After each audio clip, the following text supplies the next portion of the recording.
Hannah and her husband Pete had just moved into some old military-style housing which had been built back in the 1940s during World War II.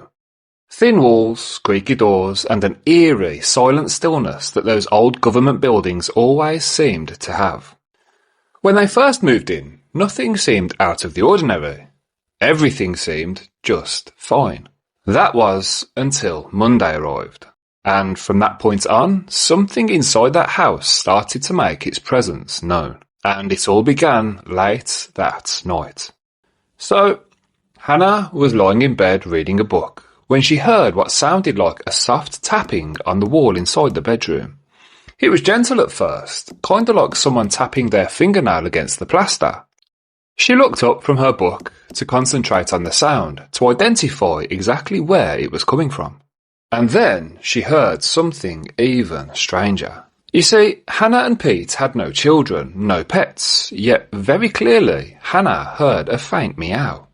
Logical explanation? Maybe a stray cat outside, or maybe, possibly, it was just the cold settling into the walls. Except the sound wasn't coming from outside. It was very clearly coming from inside their bedroom. Hannah searched the house from top to bottom, high and low. Maybe the previous occupants had accidentally left their cat behind. Maybe a stray had strolled in.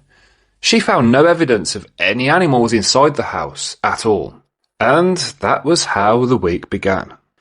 While Pete was at work on Tuesday, once again, Hannah was alone in the house, and she suddenly started feeling that chilling, hair standing on end sensation of being watched.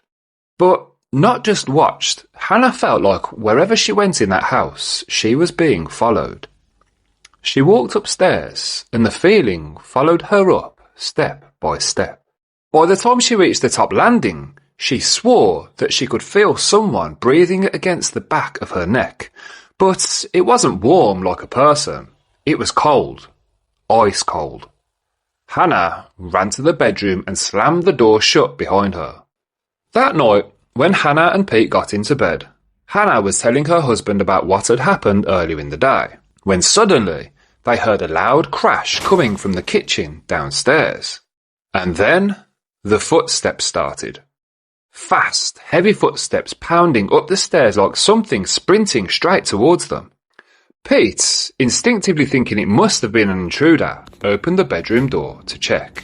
And there was absolutely nothing there. The next morning, so on the Wednesday at around 5 a.m, Hannah was woken by a strange noise.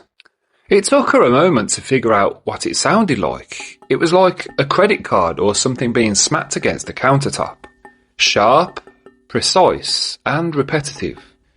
She listened intently. It sounded like it was coming from the bathroom counter, just outside her bedroom door. The sound went on for about 5 minutes straight, as Hannah lay in bed, trembling. Eventually, she plucked up the courage to open the bedroom door.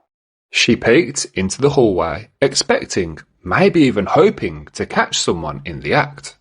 But instead, the tapping just stopped, and the house fell silent once more. So Hannah crawled back into bed, and the very second she pulled the sheets over her, she heard something truly disturbing.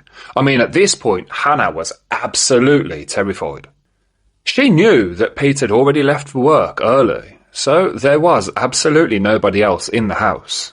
She heard what sounded like the trash can downstairs in the kitchen being tipped over, followed by the sound of rummaging. When she went downstairs to investigate, the trash looked like it had been thrown around all over the kitchen floor. Hannah, beside herself, just burst into tears. But if you thought Wednesday was bad, Thursday was the day shit got real. Hannah and Pete were downstairs making breakfast. She was halfway through explaining the chaos of the morning before, and then she stopped speaking suddenly, mid-sentence, frozen on the spot. Pete looked at her like, "What's wrong?" And that was when they both heard it. Tap, tap, tap. That credit card sound again. Only this time, it was coming from the coat closet just a few feet away, as if whatever was inside was mocking Hannah. It was like it was letting her know It knew she was terrified. The fear hit so hard she felt like she was about to lose control of her bladder. That primal, gut-level terror that bypassed logic entirely.